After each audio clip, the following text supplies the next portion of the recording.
Metrópolis entrevista hoje o deputado federal Sóstenes Cavalcante, do PL do Rio de Janeiro. Deputado que, inclusive, está sendo cotadíssimo para a liderança do PL a partir do ano que vem. E hoje nós vamos falar a respeito de PL, da anistia, de suposta trama do golpe e como o PL vai ver e como a direita vai ver e espera as eleições de 2026, depois de toda essa história de trama golpista. Obrigado, Neila. Obrigado a todos vocês do Metrópolis. É uma honra estar com vocês, com aqueles que acompanham o brilhante trabalho de jornalismo sério que o Metrópolis presta à democracia brasileira.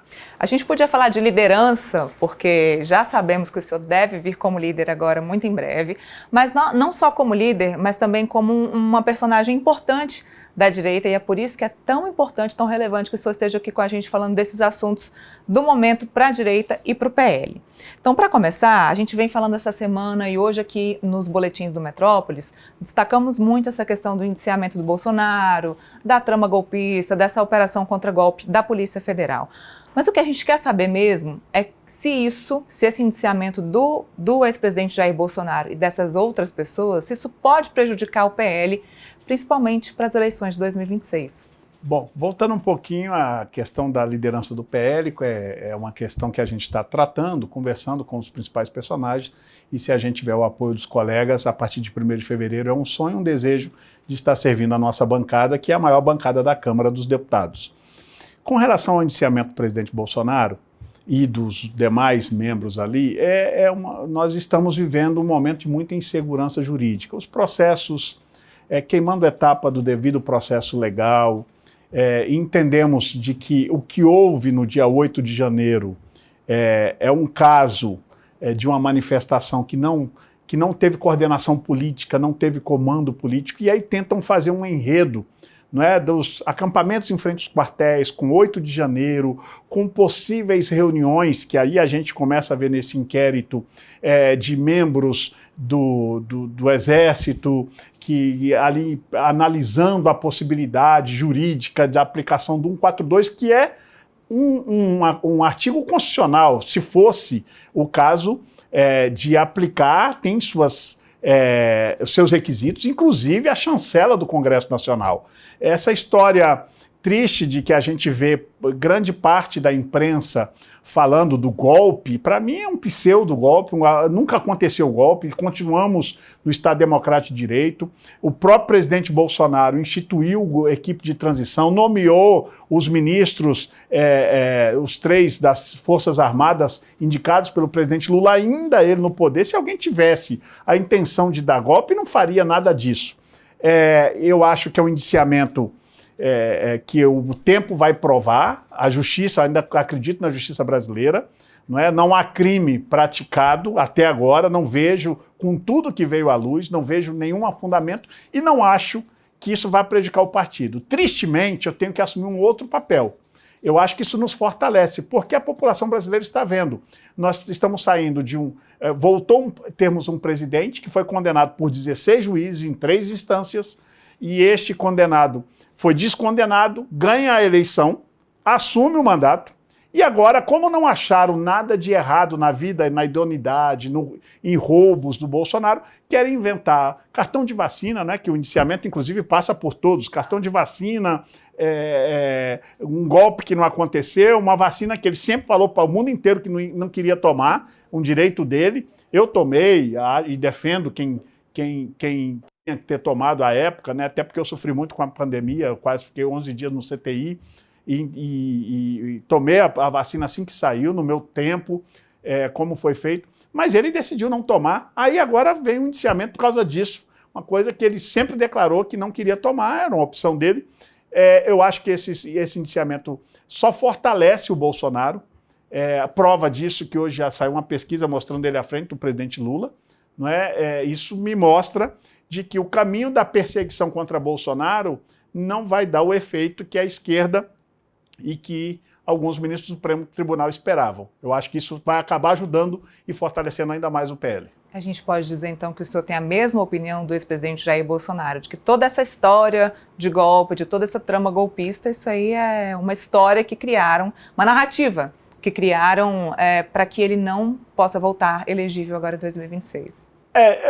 Eu ouvi bastidores, aqui em Brasília a gente ouve muito bastidores, e vocês do jornalismo sabem muito melhor até do que às vezes a gente na política. Mas ouvi bastidores de que tinha gente já na esquerda e gente do Supremo Tribunal Federal analisando que, por pesquisas internas que teriam, que era mais fácil devolver elegibilidade a Bolsonaro, que era por causa da rejeição dele, de ganhar dele, do que ganhar de um candidato que ele apoiasse, que teria menos rejeição do que o Bolsonaro. Bom, eu acho que com o advento da eleição de Donald Trump nos Estados Unidos, essa avaliação mudou. Você acha que essa história da direita lá nos Estados Unidos também traz para cá? Traz influência, sim, porque os Estados Unidos é uma potência econômica e vai ter reflexo econômico no Brasil. Se Donald Trump, sabendo que aqui tem um governo de esquerda que não é muito alinhado e que fez críticas a ele, não vai ter interesse em que injete-se recursos financeiros do mundo administrado por Estados Unidos no Brasil enquanto tivesse governo. Essa é uma realidade, é fato. A política funciona desse jeito. Apesar dos interesses econômicos às vezes falarem mais alto do que a política. Mas neste momento eu acho que as coisas andam muito conjuntas, a política com o interesse econômico. O Brasil é um país com muitas oportunidades econômicas ao mundo e também aos Estados Unidos, mas eu acho que isso vai pesar e a economia brasileira que não vai bem, apesar de termos aí, né, alguns números que aparentemente está bem, mas o déficit público é enorme, as estatais deixando o déficit um atrás do outro.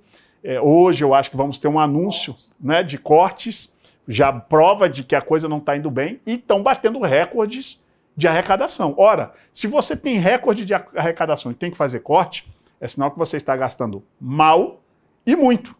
É isso que está acontecendo com a economia brasileira. Não vai bem, e o governo Lula sabe disso. Então, esse cenário todo, eu entendo de que a postura do presidente, da eleição do presidente Donald Trump influenciou, e isso vai mudar um pouco a rota. Eu acho que agora eles vão ficar um pouco mais receosos em devolver a elegibilidade do presidente Bolsonaro, que é injusta, vamos dizer a verdade. Até agora a inegibilidade é por ter reunido com embaixadores, atribuição presidencial, joias, que está provado que era autorizado a ter, e todos os presidentes já receberam presentes, e cartão de vacina, que ele mesmo sempre falou, nunca pedi, nunca quero. Então, assim, são infundadas, não se compara as condenações do presidente Lula com o indiciamento agora do presidente Bolsonaro e caso venha algum tipo de condenação futura. São incomparáveis. E isto, eu entendo que a eleição de Donald Trump assustou um pouco a esquerda, assustou o sistema, e acho que eles talvez não queiram devolver a elegibilidade dele mais com medo de que ele possa realmente disputar e ganhar. É a minha avaliação. Eles vão tentar manter essa inegibilidade mesmo sendo injusta. Indo agora, falou de establishment político, esse processo aí do último indiciamento do ex-presidente Jair Bolsonaro agora está nas mãos do Paulo Gonet, Procurador-Geral da República. Como é que o PL, como é que a direita avalia esse trabalho do Procurador-Geral da República, esse perfil dele? Tem alguma ideia de como é que vai ser essa avaliação dele? Bom, todos falam muito bem. Eu estive uma reunião com o deputado Marcel Van Hatten, com o Paulo Gonet, e eu tenho muito boas referências dele como um técnico do direito. E quem conhece um pouco do direito, eu tenho convicção de que ele vai, apesar de ser uma indicação do presidente Lula, né, espero que ele tenha um parecer técnico como procurador e tem todo o devido processo legal. O presidente Bolsonaro, eu acho até que esses processos não deveriam estar na última instância, porque não tem foro hoje. Eu acho que já tem erro nascedouro, isso será questionado por sua defesa no momento oportuno. Ele tem todo o direito à ampla defesa, à instrução do processo, não é presunção de inocência.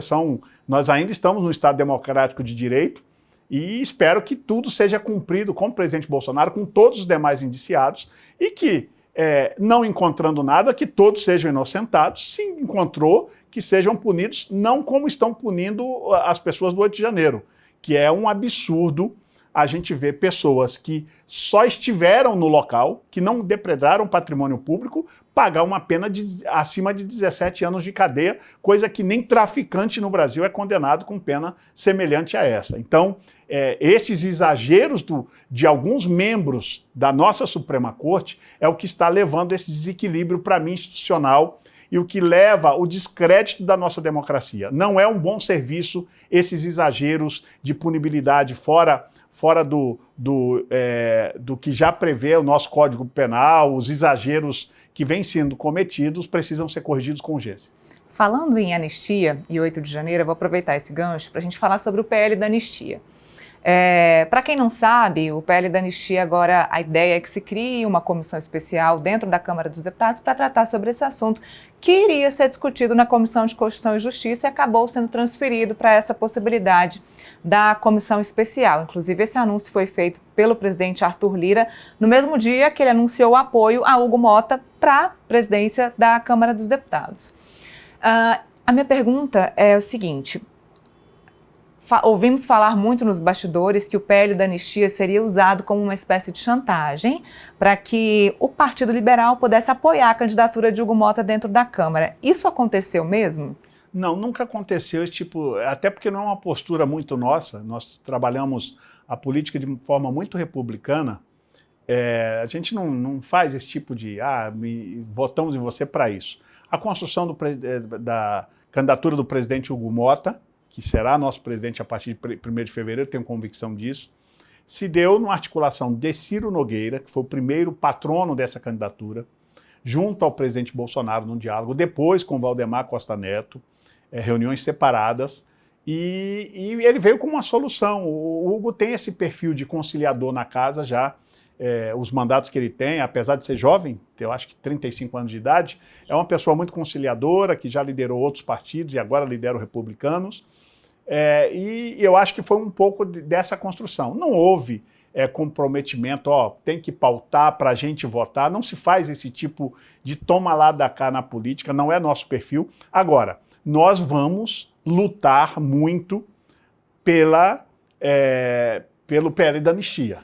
Este ano acho que já fica um pouco difícil pelos episódios que aconteceu, daquele senhor que se explodiu em frente ao STF. Acho que aquilo atrasou essa funcionabilidade dessa comissão especial.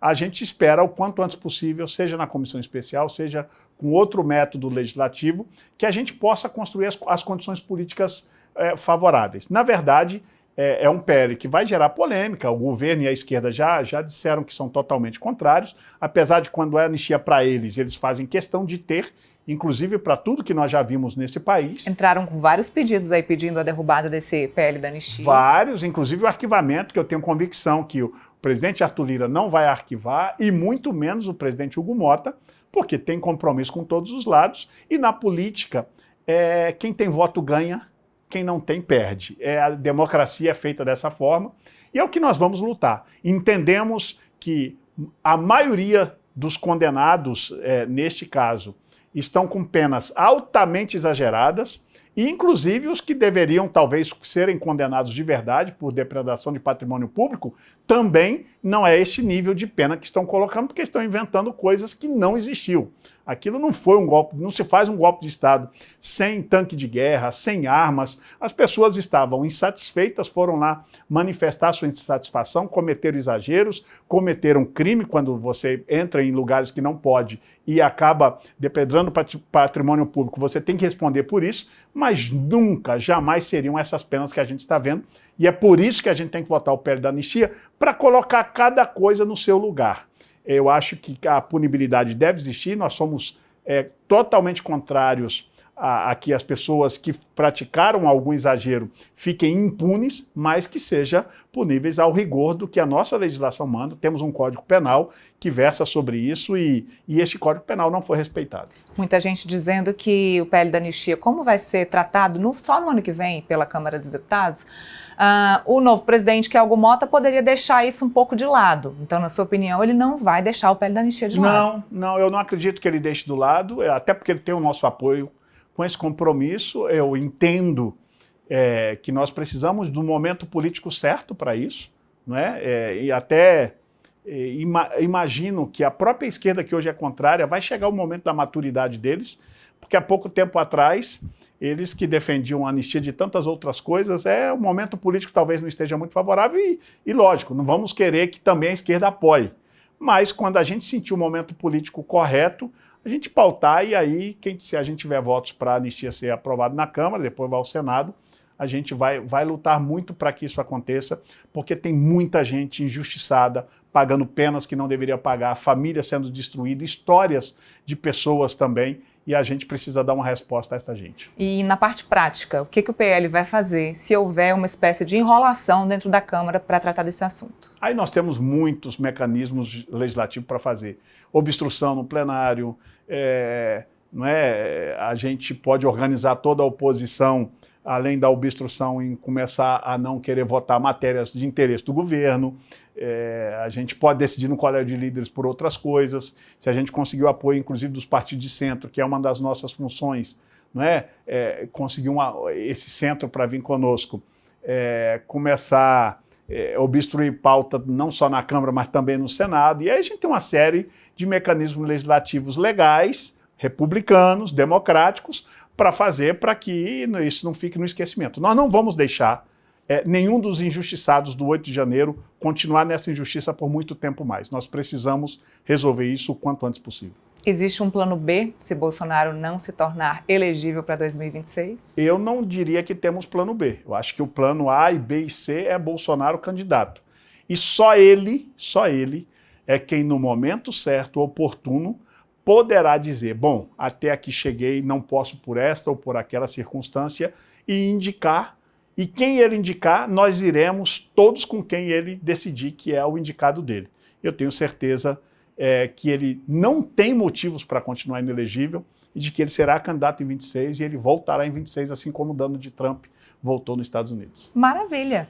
Prontinho. Se quiser falar alguma coisa, fica à vontade. Agradecer vocês, dizer que a gente está muito otimista, que apesar das dificuldades que a gente tem vivido, apesar de estarmos hoje na oposição, a gente vendo a situação econômica do Brasil atravessando dificuldades, aqueles que prometeram a picanha não chegou, ao contrário, a picanha está subindo, o combustível está subindo, as coisas, eu fico muito solidário com as pessoas que vão ao mercado, não conseguem mais, com o que ganham seus recursos, ter a mesma cesta de compras que tinha anteriormente, porque o governo anterior tinha uma mentalidade de reduzir impostos, de reduzir carga tributária. O atual quer só arrecadar mais. A prova é que é recorde de arrecadação. Mas gastam tanto e gastam mal que o déficit está só aumentando. No governo Bolsonaro não existia isso. Mas nós precisamos continuar acreditando na democracia, valorizando cada dia mais o nosso Estado Democrático de Direito. E 2026 é logo ali. Espero que a gente tenha mudanças para melhor no Brasil. O Metrópolis Entrevista fica por aqui. A gente agradece muito o encontro de vocês, terem ficado aqui com a gente. Espero que tenha sido uma entrevista extremamente produtiva e a gente te espera numa próxima entrevista. Mais informações, acompanhem lá no nosso portal metrópolis.com.